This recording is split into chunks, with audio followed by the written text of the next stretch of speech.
Hey everybody, my name is Mike Montgomery, and today I'd like to show you how I made this DIY plywood wood floor on Modern Builds.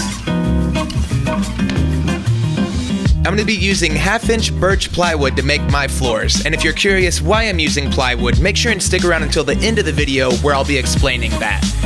I'll be cutting my plywood to its final size on the table saw, but first I used my track saw to break it down into more manageable pieces. This is ultimately going to give me a few less pieces per sheet, but the convenience and safety is totally worth it. I'm going to be cutting this plywood into 6-inch wide strips, and here you see me making sure that my blade is square to the table and that my fence is square to the blade. I'm doing that by making sure the distance from the fence is the same from the front of the blade and the back of the blade. Then I grabbed my RZ mask because I'm going to be kicking up a lot of sawdust, and I started cutting all of my 6-inch wide strips. Now you may have noticed a 3/4-inch piece of plywood spring clamped to my table saw fence, and right now it's not doing anything. I'm going to be using it later on as a part of a jig, but between cuts I need to make sure and not move my fence. That's why it's there. If that doesn't make sense right now, be patient with me and it will later on.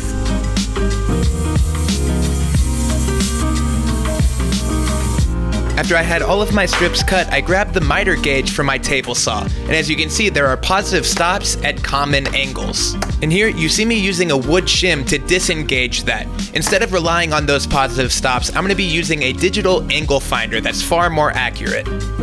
Next, I set it to the correct angle, 60 degrees, and I used that to set the miter gauge to the blade. With the miter gauge set, I could remove that old piece of 3/4-inch plywood from the table saw fence and replace it with a shorter piece that's the same thickness. This is going to act as a stop block, allowing me to make the same size piece every cut. Using this shorter piece of 3/4-inch plywood makes it so that the pieces can't get trapped between the fence and the blade after they're cut. If the longer piece of 3/4-inch plywood was still there and any of these pieces were inclined to twist after they were cut, that would cause kickback. Anytime you're doing a repeating task like this, a lot of times, it can get monotonous, but make sure and stay focused, and remember, you've got a spinning blade right next to your hands, and we don't want to lose any fingers. Once all of my pieces were cut, I grabbed my random orbit sander with 120 grit, and I rounded over the bottom corners of all of my pieces. This dusk mask that I'm using is called an RZ mask. If you're a fan of my channel, then you've seen me wear them all the time. They're super lightweight, comfortable, and convenient. If you're interested in learning more, there's a link down in the description, and don't forget to use the code MODERNBUILDS at checkout. Of course, you should do some tests before you cut all of your pieces, and if you find that there's a small gap on the inside of your hexagon, then you cut your angles too sharp, and you need to do a slightly more obtuse angle. If your gap is on the outside of your hexagon, make a micro adjustment so that you have a slightly sharper angled parallelogram. After doing some adjusting, you should have a hexagon with no gaps. Welcome to my parents' attic where I'm going to be installing these floors. Currently, I'm in the process of converting this space into a home theater for them. What you see me doing right here is laying out some chalk lines so that I have some references for straight when I install all of my pieces. The two walls in this space weren't perfectly parallel. They were out about 3 inches from the front to the back. Taking a little bit of time to measure all my walls and get to know this space before installing the floors definitely made me a lot more comfortable. I snapped a line laterally every 12 inches and I made sure that this perpendicular line was perfectly 90 degrees. I feel like I should mention you don't have to start at the center of a room like I am, but as you can tell, I'm in a really weirdly shaped room and my walls are not perfectly parallel. So for me, starting in the center is gonna help. But if you've got a good square room, it might actually be easier to start at the corner. I started at the intersection of 2 chalk lines and I used that to line up the 4 corners of my piece. I'm using a 16 gauge brad nailer to toe nail my pieces into the OSB subfloor underneath. I also added a thin bead of Gorilla wood glue to the joining edges of each of my pieces, that way they all linked together. Of course, I didn't want these to be impossible to remove from the OSB subfloor in case I ever needed to remove a piece. That's why I didn't glue the pieces to the OSB. I found that fully assembling my hexagon before nailing down my pieces helped to align everything and reduce gaps. This first row was painstakingly slow, but I knew it was important to take my time and to make sure that this first row was straight, since all of my other pieces are going to be referencing this later on.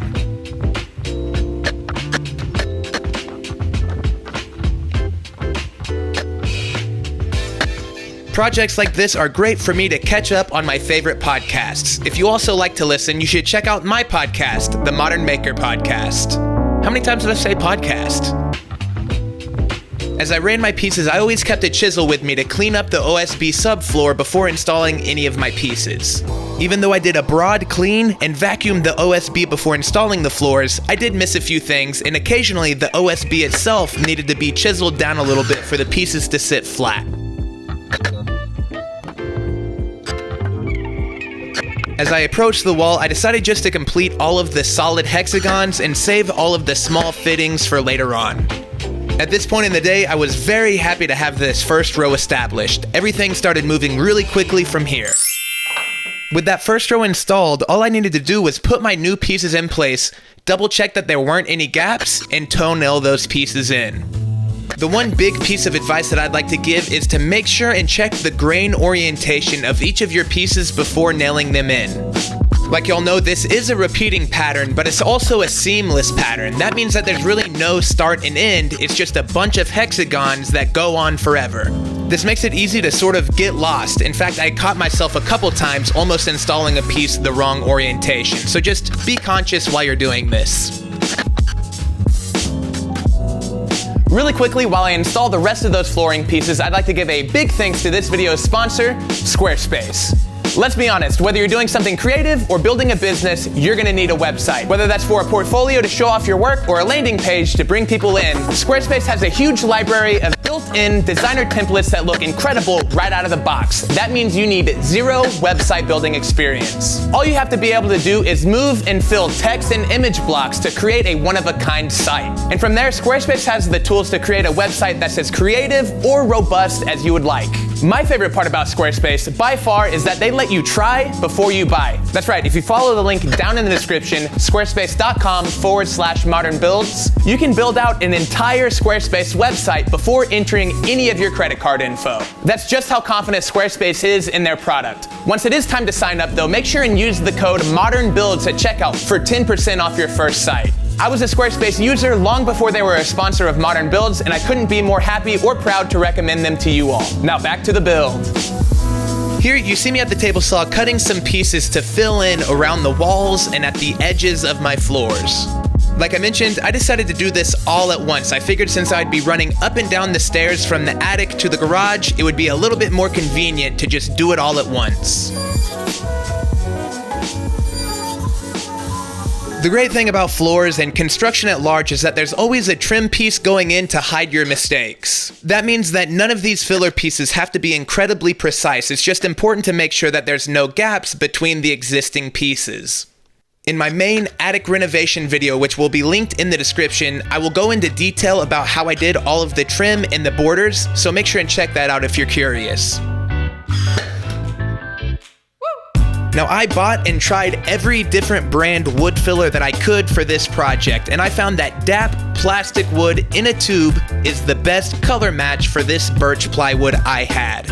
Really, it's about a half shade lighter than the wood, which actually helps to minimize any of the small gaps in between the pieces and help everything look a little bit more seamless. After applying the wood filler, I came back with a damp rag to remove it all from the plywood surface. From there, I grabbed a Gator 150 grit sanding block and I used that to clean up all of the plywood faces or anywhere that there were two plywood edges that didn't meet perfectly. I found that actually holding the block at a 45-degree angle helped knock down any raised edges of plywood.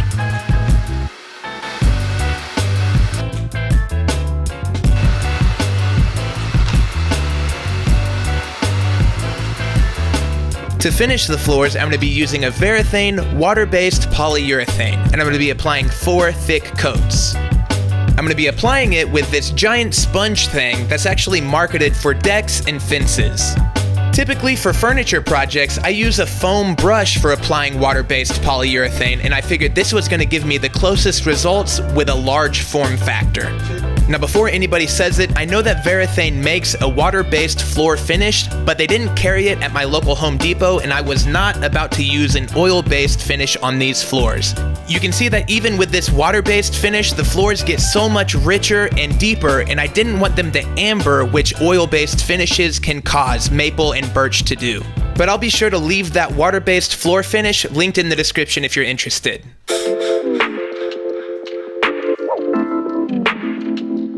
And after applying a second, third, and fourth satin coat of finish to these floors, they were done.